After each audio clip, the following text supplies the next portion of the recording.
Beed citizen live update.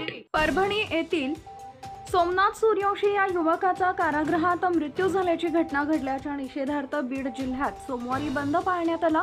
Beed शहरासह जिल्हाभरातील बाजारपेठा सकाळपासूनच बंद होत्या। बीडमध्ये रॅली काढून बंदचं आवाहन करण्यात आले। त्यानंतर शाळा महाविद्यालय देखील सोडण्यात आले।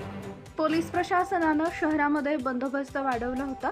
कुठेही अनुचित प्रकार घडू नये यासाठी ठिकठिकाणी पोलीस उभे होते। बीडमधील सुभाष रोडवरील आदर्श मार्केट कडकडीत बंद होतं।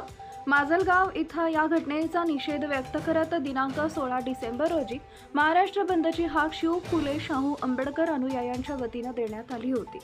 या हाकेला माजलगावात व्यापाऱ्यांनी उत्स्फूर्त प्रतिसाद देत आपले व्यवहार कडकडीत बंद ठेवले।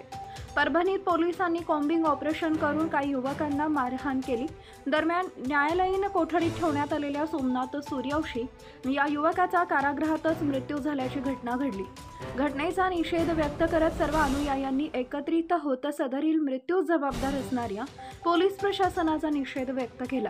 यातील आरोपीवर 302चा गुन्हा दाखल करण्यात यावा अशी मागणी एकत्रित केली।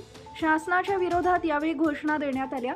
यावेळी बाबूराव पोटभरे, मोहन जगताप, श्रीहरी कचरू खळगे, अंकुश जाधव, धम्मानंद साळवे, अविनाश जावळे, नवनाथ धायजे, विजय साळवे, ॲडव्होकेट BR डक, सय्यद सलीम बापू, किशोर जावळे, मनोज जगताप, रामराज रांजवाण, मोहन जाधव, शेख फेरोज शेख आसेफ, राकेश साळवे, सचिन उजगरे, भारत तांगडे, अमोल उजगरे, सदानंद भैया प्रधान, राहुल मस्के, राज खळगे, गोविंदा टाकणखार, सय्यद फारुक, राजेश घोडे, प्राध्यापक धम्मानंद बोराडे, अमोल शेरकर, प्रदीप पटेकर, सत्यभामा सौंदरमल, विजय पौल, रूपचंद कांबळे, राजेंद्र टाकणकार, निलेश कांबळे इत्यादी नेते कार्यकर्ते उपस्थित होते।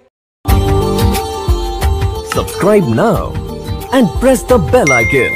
Never miss an update.